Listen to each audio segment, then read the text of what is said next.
So Steve, can you share some examples of a GP-led transaction, a structure and different characteristics, perhaps?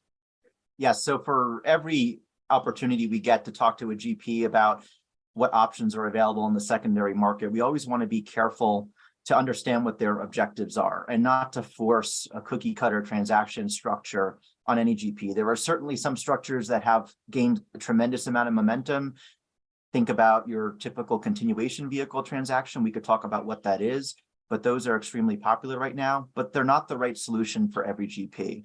And so one of the things that my team really emphasizes is understanding what the objectives are, how to prioritize those, and then think about how to customize what a transaction can ultimately take the shape of. I found myself recently completing a balance sheet recapitalization for one portfolio company in a private equity manager's portfolio.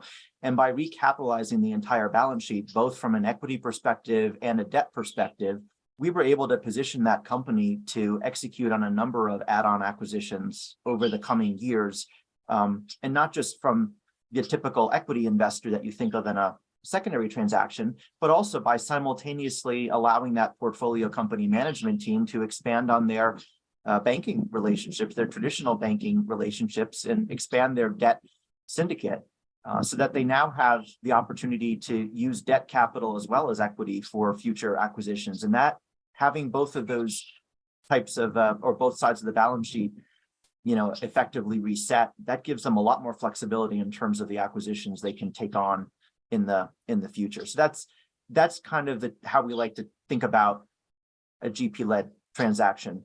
We start with what the priorities are before we get into the actual structure itself.